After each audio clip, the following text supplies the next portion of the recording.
J'ai 17 ans et je suce vraiment bien. Je suis encore vierge, mais c'est parce que je suis trop obsédée par Britney Spears.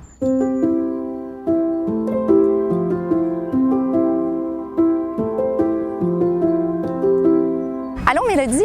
Allô, Geneviève? On peut dire que tu t'es fait connaître grâce à ton récit autobiographique Escorte, où tu relates ta vie comme travailleuse du sexe. Cette fois-ci, tu publies un roman de fiction qui s'appelle Juicy. Peux-tu me dire c'est quoi l'histoire? Oui, Juicy, en gros, en fait, c'est une parodie d'un roman harlequin. Je prends tout ce que contient un roman harlequin, donc la structure, la rencontre, le coup de foudre, la séparation, la tentative de séduction à nouveau, mais je parodie ça et je l'installe dans le milieu des concours de beauté américains et de la pornographie. Donc, tu t'inspires d'un milieu que tu connais déjà un peu. C'est un univers que je connais moins, qui se rapproche d'escorte parce que oui, on parle de sexualité, mais sinon, je trouve ça très, très différent. Je parle pas de moi du tout dans ce livre-là. Est-ce que tu as de la misère à enlever l'étiquette de escorte ou ça fait partie un petit peu de ton branding? Par moments, c'est très frustrant parce que j'ai fait autre chose qu'être une ex-escorte. J'ai cueilli des fraises, pourquoi on n'en parle pas? Mais ça me dérange plus et je le revendique beaucoup maintenant, ce statut-là, parce que c'est un rôle que j'ai décidé de jouer en tant que militante et que moi, j'ai le privilège de pouvoir en parler de mon expérience dans le travail du sexe, alors qu'il y en a plein d'autres qui n'ont pas ce privilège-là. Justement, je veux dire, tu t'exposes au jugement, le fait que tu te poses en petite tenue sur les réseaux sociaux. Pourquoi tu le fais? J'adore me faire prendre en photo presque nue ou moi-même me prendre en photo nue.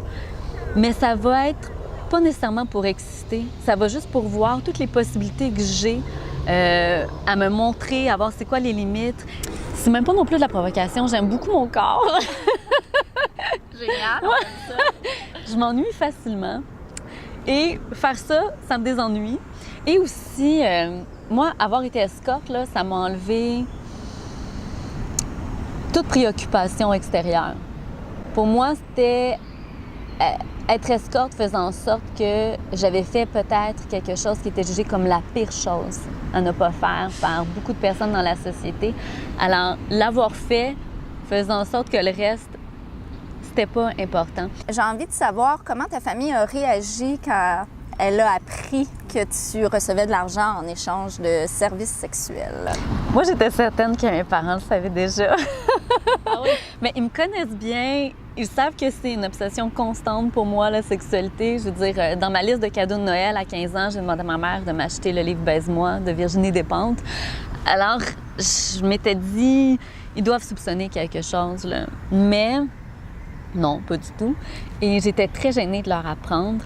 Alors, j'ai attendu 2 semaines avant le lancement du livre Escorte. Je leur ai dit, ben c'est ça, j'ai été escorte, je le serai plus, là, je suis avec Cyril, blablabla. Et après, je suis partie une semaine à Cuba pour pas avoir affaire à leur réaction. Et quand je suis revenue, j'étais très angoissée. J'ai regardé les réponses dans mes courriels. Le premier courriel que j'ai ouvert, c'était celui de mon père. C'était très simple. Moi, ça m'a tellement touchée. C'était juste, je t'aime, peu importe que tu as fait, ce que tu ferais, ça change absolument rien au fait que tu es ma fille puis que je t'aime. Ma mère, elle avait besoin de plus questionner. Elle voulait vraiment savoir qu'est-ce que j'avais trouvé dans ça, pourquoi j'avais fait ça.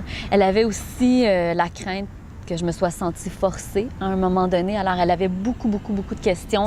Mais finalement, tu n'as jamais été vraiment blessée assez pour complètement fuir ce milieu-là? Parce que jamais.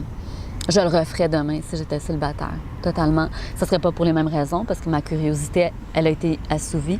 Mais c'est un milieu dans lequel je me sens vraiment bien. Et la violence que j'ai subie, c'est surtout par après, quand j'en parle, et qu'il y a des personnes qui se situent vraiment contre l'industrie du sexe, ils vont dire que j'ai été brainwashée.